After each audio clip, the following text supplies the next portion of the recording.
Aunque la economía puede parecer compleja, funciona en forma simple y mecánica. Consta de unas pocas piezas simples y muchas transacciones simples que se repiten una y otra vez innumerables veces.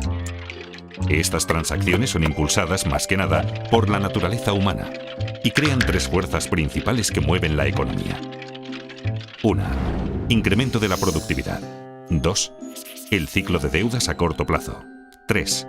El ciclo de deudas a largo plazo. Veremos estas tres fuerzas y cómo al superponerlas una a la otra, creamos una buena plantilla para seguir los movimientos económicos y comprender qué está ocurriendo. Comencemos por la parte más simple de la economía: transacciones. Una economía es simplemente la suma de las transacciones que la componen. Y una transacción es algo muy sencillo. Todo el tiempo hacemos transacciones. Cada vez que compramos algo, creamos una transacción. Cada transacción consiste en un comprador que canjea dinero o crédito a un vendedor por mercancías, servicios o activos financieros. El crédito se gasta como el dinero. De modo que sumando el dinero gastado al crédito gastado, sabemos el gasto total. El gasto total impulsa la economía. Si dividimos la suma gastada por la cantidad vendida, obtenemos el precio. Y eso es todo. Esto es una transacción. Es el pilar de la máquina de la economía. Los ciclos y fuerzas de una economía son impulsados por transacciones. Así que si entendemos las transacciones, entendemos toda la economía. Un mercado consta de todos los compradores y todos los vendedores que realizan transacciones con lo mismo. Por ejemplo, hay un mercado del trigo, un mercado de coches, un mercado de valores y mercados para millones de cosas. Una economía consta de todas las transacciones en todos sus mercados. Si sumamos el total de gastos y la cantidad total vendida en todos los mercados, tenemos todo lo que necesitamos saber para entender la economía. Es así de simple. Las personas, empresas, bancos y gobiernos, todos participan en transacciones como describí anteriormente. Canjean dinero y crédito por mercancías, servicios y activos financieros. El mayor comprador y vendedor es el gobierno, compuesto por dos partes importantes: un gobierno central que recauda impuestos y gasta dinero, y un banco central, que es diferente de otros compradores y vendedores porque controla la cantidad de dinero y de crédito en la economía. Lo hace influyendo en las tasas de interés e imprimiendo dinero nuevo. Por estas razones, como veremos, el Banco Central es un actor importante en el flujo del crédito. Ahora pongamos atención en el crédito. El crédito es la parte más importante de la economía y probablemente la menos comprendida. Es la parte más importante porque es la mayor y la más volátil. Así como compradores y vendedores van al mercado a hacer transacciones, también los prestadores y los prestatarios. Los prestadores suelen querer convertir su dinero en más dinero. Y los prestatarios suelen querer comprar algo que no pueden pagar, como una casa o un coche, o quieren invertir en algo como iniciar una empresa. El crédito puede ayudar tanto a prestadores como a prestatarios a obtener lo que desean. Los prestatarios prometen devolver la suma prestada llamada el capital, más una suma adicional llamada interés. Cuando las tasas de interés son altas, se toman menos préstamos porque son caros. Cuando las tasas de interés son bajas, se toman más préstamos porque son más baratos. Cuando los prestatarios prometen devolver el préstamo y los prestadores les creen, se crea el crédito. Dos personas cualesquiera pueden acordar el crear crédito de la nada. Esto parece bastante sencillo, pero el crédito es escurridizo porque tiene nombres diferentes. Una vez generado el crédito, se convierte de inmediato en deuda. La deuda es un activo para el prestador y un pasivo para el prestatario. En el futuro, cuando el prestatario devuelva el préstamo con intereses, activo y pasivo desaparecerán y la transacción queda saldada. Entonces, ¿por qué es el crédito tan importante? Porque cuando un prestatario obtiene crédito, puede aumentar sus gastos. Y hay que recordar, el gasto impulsa la economía. Eso es porque el gasto de una persona es el ingreso de otra persona. Pensemos que cada dólar que gastamos, alguien lo gana. Y cada dólar que ganamos fue gastado por alguien. Así que cuando gastamos más, alguien gana más. Cuando los ingresos de alguien aumentan, Los prestadores están más dispuestos a prestarle dinero porque ahora es más digno de crédito. Un prestatario digno de crédito tiene dos cosas: la capacidad de devolver el préstamo y un aval. Tener ingresos altos comparados con la deuda le permite devolver dinero. En caso de no poder hacerlo, tiene activos valiosos como aval que pueden venderse. Esto hace que los prestadores se sientan cómodos al prestarle dinero. Así, mayores ingresos permiten tomar más préstamos, que a su vez permiten mayores gastos. Y como los gastos de una persona son los ingresos de otra, esto lleva a más préstamos y así sucesivamente. Esta conducta se realimenta y conduce al crecimiento económico. Y por eso tenemos ciclos. En una transacción hay que dar algo para obtener algo. Y cuánto obtenemos depende de cuánto producimos. Con el tiempo aprendemos y esos conocimientos acumulados elevan los niveles de vida. A esto lo llamamos crecimiento de la productividad. Quienes son creativos y trabajan duro aumentan su productividad y sus niveles de vida con mayor rapidez que aquellos complacientes y perezosos. Aunque no necesariamente a corto plazo. La productividad cuenta más a largo plazo. El crédito a corto plazo. Esto es porque el crecimiento de la productividad no fluctúa mucho, así que no es un propulsor importante de los vaivenes económicos. La deuda sí lo es, porque al adquirirla nos permite consumir más de lo que producimos, y nos obliga a consumir menos de lo que producimos cuando la reintegramos. Los vaivenes de la deuda siguen dos grandes ciclos. Uno de entre 5 a 8 años, y el otro de entre 75 a 100 años aproximadamente. Aunque la mayoría de la gente siente los vaivenes, habitualmente no los ve como ciclos porque los ve demasiado de cerca, día a día, semana a semana. En este capítulo daremos un paso atrás para ver estas tres grandes fuerzas y cómo interactúan para crear nuestras experiencias. Vimos que los vaivenes alrededor de la línea no surgen de cuánta innovación o trabajo arduo hay, sino sobre todo de cuánto crédito hay. Imaginemos por un momento una economía sin crédito.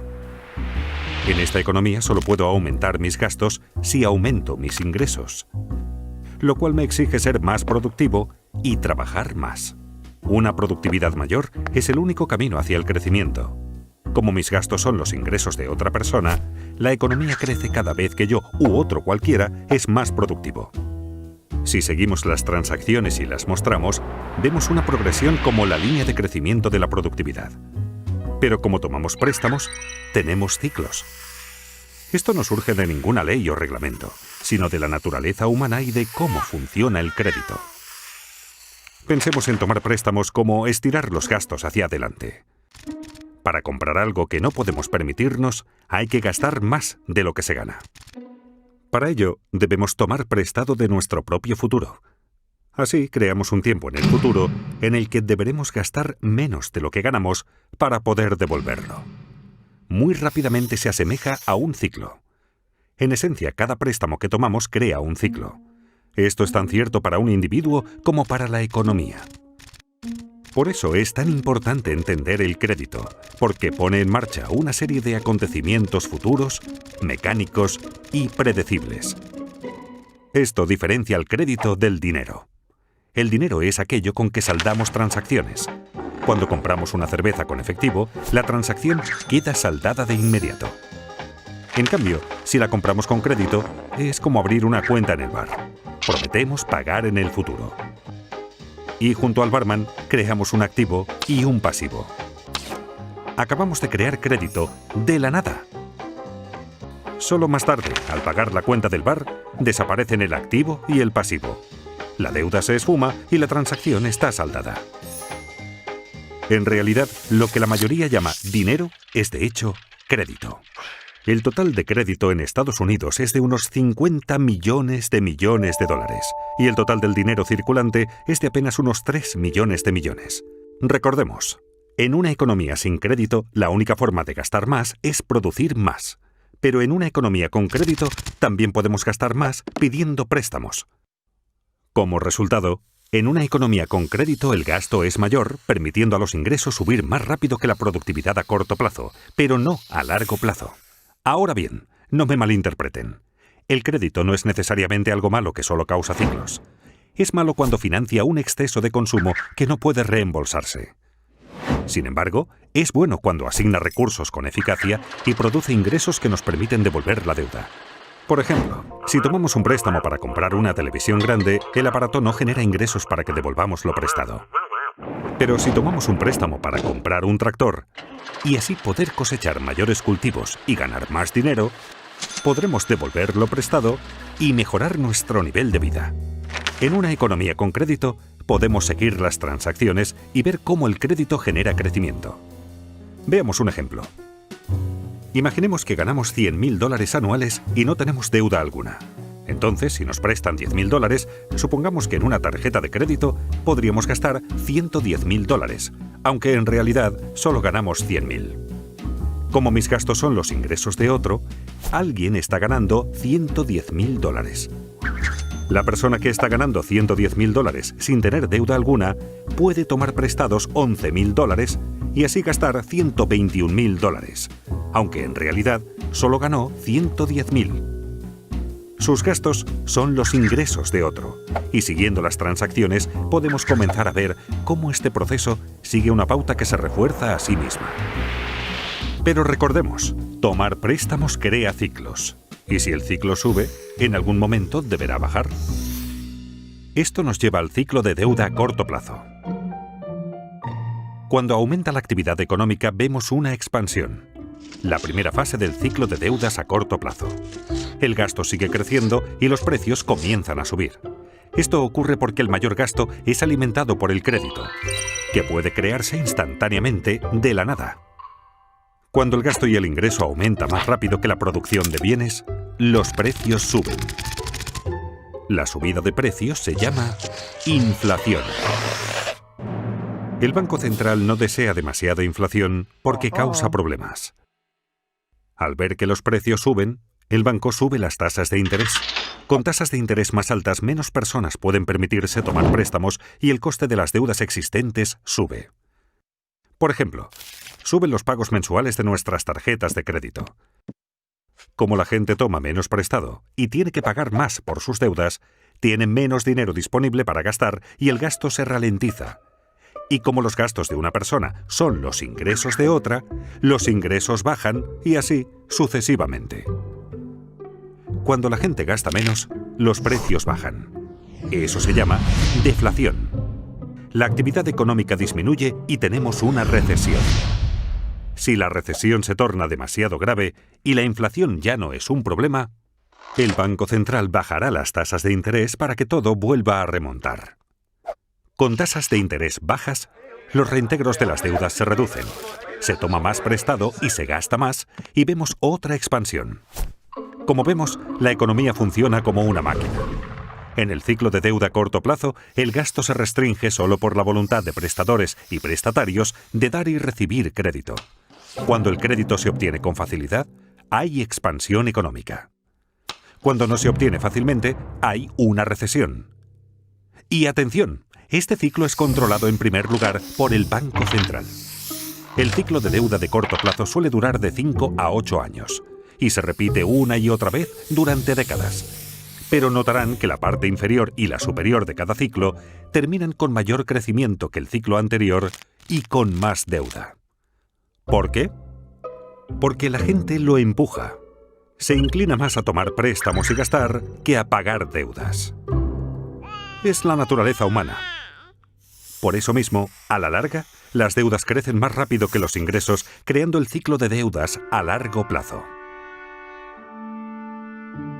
Aunque la gente está más endeudada, los prestadores dan crédito con mayor facilidad.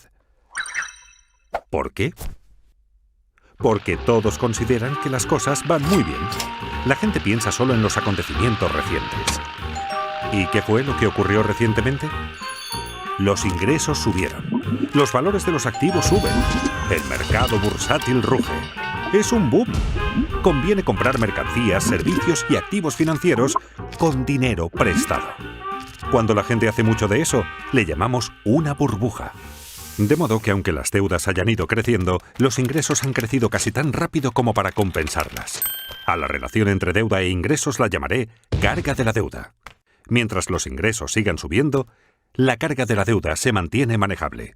Simultáneamente, los valores de los activos suben vertiginosos. La gente toma préstamos gigantescos para comprar activos para inversión y hace que su precio suba aún más. La gente se siente rica. De modo que hasta con muchísima deuda acumulada, los ingresos y los activos en alza ayudan a los prestatarios a mantenerse dignos de crédito por mucho tiempo. Obviamente es algo que no puede continuar para siempre. Y no ocurre. Con las décadas, la carga de la deuda aumenta lentamente y crea reembolsos crecientes. Cuando estos reembolsos comienzan a crecer más rápido que los ingresos, obligan a la gente a recortar sus gastos. Y como los gastos de una persona son los ingresos de otra, los ingresos comienzan a bajar, lo que convierte a la gente en menos digna de crédito y reduce los préstamos tomados. Los pagos para saldar deudas continúan subiendo, haciendo que los gastos caigan más aún y el ciclo se invierta. Este es el cénit de la deuda a largo plazo. Las cargas de la deuda se han vuelto demasiado grandes. En Estados Unidos, Europa y buena parte del mundo, esto ocurrió en 2008. Ocurrió por la misma razón que en Japón en 1989 y en Estados Unidos en 1929. La economía comienza ahora a desapalancarse. En esta fase, la gente reduce el gasto, el ingreso baja, el crédito desaparece, los activos caen, los bancos sufren, las bolsas se desmoronan, las tensiones sociales aumentan y todo comienza a realimentarse en el sentido opuesto. A medida que caen los ingresos y suben los pagos por deudas, los prestatarios quedan restringidos. Ya sin derecho a crédito, sus créditos se agotan y ya no pueden tomar suficiente dinero prestado para saldar sus deudas. Desesperados, los prestatarios se ven obligados a vender activos. La fiebre de ventas inunda el mercado. Aquí es donde colapsa la bolsa. El mercado inmobiliario se hunde y a los bancos se les complican las cosas. Cuando los activos bajan de precio, bajan los valores de los avales de los prestatarios. Esto hace que los prestatarios merezcan aún menos crédito. La gente se siente pobre. El crédito desaparece rápidamente. Menos gasto, menos ingreso, menos riqueza, menos crédito, menos préstamos tomados y así sucesivamente. Es un círculo vicioso. Se asemeja a una recesión, pero la diferencia aquí es que no se pueden bajar las tasas de interés para salvar la situación. En una recesión, la baja de tasas estimula la toma de préstamos. Pero en un desapalancamiento, bajar las tasas no sirve, pues las tasas de interés ya están bajas y llegan pronto al 0%. Así que se acaba el estímulo. Las tasas de interés en Estados Unidos llegaron al 0% durante el desapalancamiento de la década de 1930 y nuevamente en 2008. La diferencia entre una recesión y un desapalancamiento es que en este, la carga de la deuda sobre los prestatarios creció demasiado y no pudo aliviarse bajando las tasas de interés. Los prestadores comprenden que deudas tan excesivas no pueden ser devueltas totalmente. Los prestatarios perdieron su capacidad de pagar y sus avales perdieron valor. Se sienten paralizados por la deuda y ya no quieren más. Los prestadores dejan de prestar. Los prestatarios dejan de tomar prestado. Pensemos en la economía como indigna de crédito. Como una persona. ¿Qué hacer entonces con el desapalancamiento?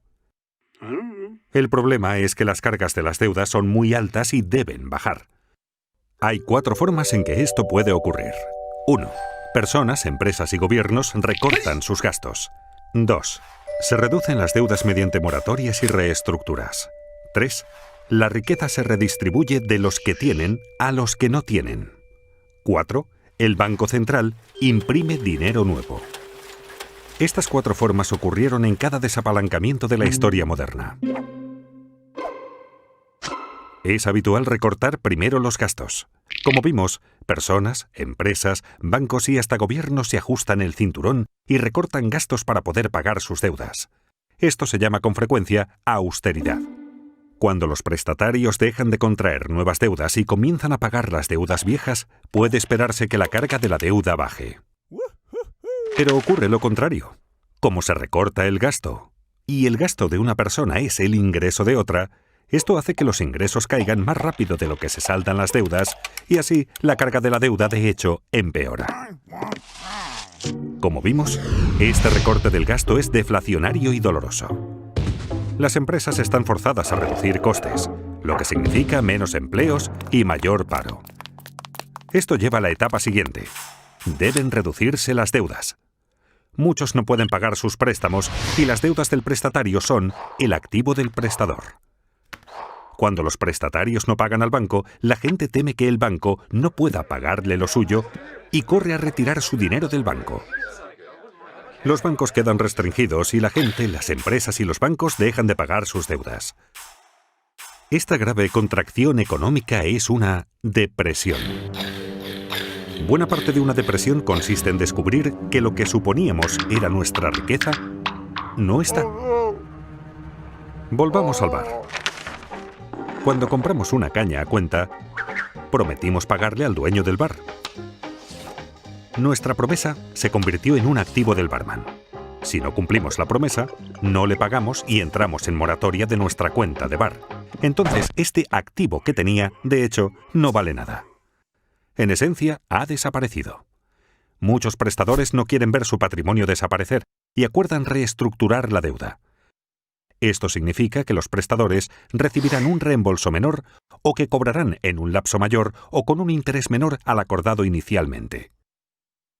De esta manera, se incumple un contrato a pesar de que se reduce la deuda. Los prestadores prefieren así un poco de algo antes que el total de la nada. Pese a que desaparece deuda, su reestructuración hace que los valores de ingresos y activos desaparezcan más rápido, con lo cual la carga de la deuda continúa empeorando. Como recortar gastos, reducir la deuda también es doloroso y deflacionario.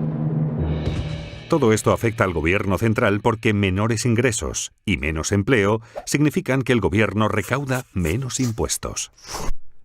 Al mismo tiempo, necesita aumentar su gasto por el aumento del paro.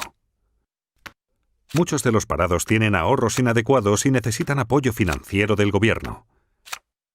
Además, los gobiernos crean planes de incentivos y aumentan sus gastos para compensar la baja de la economía. Los déficits presupuestarios gubernamentales crecen explosivamente durante un desapalancamiento porque gastan más de lo recaudado por impuestos. Eso es lo que está ocurriendo cuando oímos sobre el déficit en los noticiarios. Para financiar los déficits, los gobiernos deben subir los impuestos o tomar dinero prestado. Pero con ingresos en caída y tantos en paro, ¿de quién vendrá el dinero? De los ricos. Ya que los gobiernos necesitan más dinero y la riqueza está muy concentrada en manos de un pequeño porcentaje de la gente, es natural que los gobiernos cobren más impuestos a los acaudalados, lo cual facilita una redistribución de la riqueza en la economía de los que tienen hacia los que no tienen. Los que no tienen y sufren comienzan a sentir resentimiento hacia los ricos que tienen. Los que tienen, sufriendo la economía débil, los precios de los activos en baja y los impuestos en alza, comienzan a sentir resentimiento hacia los que no tienen. Si la depresión continúa, puede alterarse el orden social. No solo subirán las tensiones internas en los países, sino que también entre países, sobre todo entre deudores y acreedores. Esta situación puede llevar a un cambio político que a veces puede ser extremo. En la década de 1930, esto condujo a Hitler al poder, a la guerra en Europa y a la depresión en Estados Unidos. La presión para que se haga algo que ponga fin a la depresión aumenta. Recordemos, lo que la mayoría consideraba dinero era en realidad crédito. Así, cuando el crédito desaparece, la gente no tiene suficiente dinero. La gente está desesperada por dinero. ¿Recuerdan quién puede imprimirlo? El Banco Central. Tras haber bajado ya sus tasas de interés a casi cero, está obligado a imprimir dinero. A diferencia del recorte de gastos, la reducción de la deuda y la redistribución de riquezas, la impresión de dinero es inflacionaria y estimulante. Inevitablemente, el Banco Central imprime dinero nuevo, de la nada, que usa para comprar activos financieros y bonos del gobierno. Ocurrió en Estados Unidos durante la Gran Depresión y nuevamente en 2008, cuando su Banco Central, la Reserva Federal, imprimió más de 2 millones de dólares. Otros bancos centrales del mundo que podían también imprimieron mucho dinero. Comprar activos financieros con este dinero ayuda a elevar los precios de los activos, volviendo a la gente más digna de crédito. Pero esto ayuda solo a los que tienen activos financieros. Y es que el Banco Central puede imprimir dinero, pero solo puede comprar activos financieros. El Gobierno Central, por su parte, puede comprar bienes y servicios y pasar dinero a la gente, pero no puede imprimir dinero. Así que para estimular la economía, los dos deben cooperar. Comprando bonos del gobierno, el Banco Central en esencia presta dinero al gobierno, permitiéndole mantener un déficit y aumentar el gasto en bienes y servicios mediante sus programas de incentivos y de seguros de paro. Esto aumenta los ingresos de la gente, así como la deuda del gobierno. Sin embargo, reducirá la carga total de la deuda en la economía. Este es un momento de gran riesgo. Quienes formulan las políticas deben equilibrar las 4 formas en que se reduce la carga de la deuda. Las formas deflacionarias deben equilibrar a las inflacionarias para mantener la estabilidad. Si se equilibran correctamente, puede producirse un desapalancamiento hermoso. Y es que un desapalancamiento puede ser feo o hermoso. ¿Cómo puede ser hermoso? Aunque un desapalancamiento es una situación difícil, manejar óptimamente una situación difícil es algo hermoso. Mucho más bello que los excesos desequilibrados y alimentados con deuda de la fase de apalancamiento. En un desapalancamiento hermoso, las deudas disminuyen respecto de los ingresos. El crecimiento económico real es positivo y la inflación no es un problema. Se obtiene con el equilibrio correcto. El equilibrio correcto exige cierta mezcla de recorte de gastos, reducción de la deuda, transferencia de riquezas e impresión de dinero para mantener la estabilidad económica y social. La gente pregunta si la impresión de dinero causará inflación. No, si compensa el crédito que cae. Recordemos, el gasto es lo que importa. $1 de gastos pagado con dinero afecta a los precios igual que $1 de gastos pagado con crédito. Imprimiendo dinero, el Banco Central puede compensar la desaparición de crédito con un aumento de la cantidad de dinero. Para cambiar esta situación, el Banco Central necesita no solo fomentar el crecimiento de los ingresos, sino lograr que la tasa de crecimiento del ingreso supere la tasa de interés sobre la deuda acumulada. ¿Qué quiero decir con ello? En esencia, los ingresos deben crecer más rápido que las deudas. Por ejemplo, supongamos que un país en desapalancamiento tiene una relación deuda-ingreso del 100%. Esto significa que su deuda total es igual a los ingresos del país entero en un año. Pensemos ahora en la tasa de interés sobre esa deuda, digamos que del 2%. Si la deuda crece al 2% por esa tasa de interés y el ingreso crece solo al 1%, jamás se reducirá la carga de la deuda. Se necesita imprimir suficiente dinero para que la tasa de crecimiento del ingreso supere a la tasa de interés. No obstante, es fácil abusar de la impresión de dinero por ser tan fácil y porque la gente la prefiere a las alternativas. La clave es evitar imprimir demasiado dinero y provocar una inflación inaceptablemente alta, como hizo Alemania en el desapalancamiento de la década de 1920. Si los responsables logran el equilibrio correcto, un desapalancamiento no es tan dramático. El crecimiento es lento, pero las cargas de la deuda bajan. Así es un desapalancamiento hermoso. Con los ingresos en alza, los prestatarios comienzan a parecer más dignos de crédito. Y cuando esto ocurre, los prestadores vuelven a prestar. Las cargas de las deudas comienzan por fin a bajar. Al poder tomar préstamos, la gente puede gastar más. La economía comienza ahora a crecer nuevamente hacia la fase de reflación del ciclo de deudas a largo plazo. Aunque el desapalancamiento puede ser horrible si se maneja mal, cuando se maneja adecuadamente, solucionará el problema. Lleva unos 10 años o más el que las cargas bajen y la actividad económica retorne a la normalidad. Y de ahí la expresión década perdida. En conclusión, por supuesto, la economía es un poco más compleja de lo que esta plantilla sugiere. Pero superponiendo el ciclo de deuda a corto plazo al de deuda a largo plazo, y a ambos encima de la línea de crecimiento de la productividad, obtenemos un modelo razonable para ver dónde hemos estado, dónde estamos y hacia dónde es probable que vayamos. En resumen, hay 3 reglas prácticas que me gustaría que les quedaran de esta charla. La primera, que la deuda no crezca más rápido que los ingresos, porque las cargas de la deuda terminarán aplastándonos. La segunda, que los ingresos no crezcan más rápido que la productividad, porque eso nos hará no competitivos. Y la tercera, hacer todo lo posible para aumentar la productividad, pues a largo plazo es lo que más importa. Son consejos sencillos para todos, incluidos los responsables de políticas. Sorprendentemente, la mayoría de la gente, y también de los responsables de políticas, no presta atención suficiente a esto.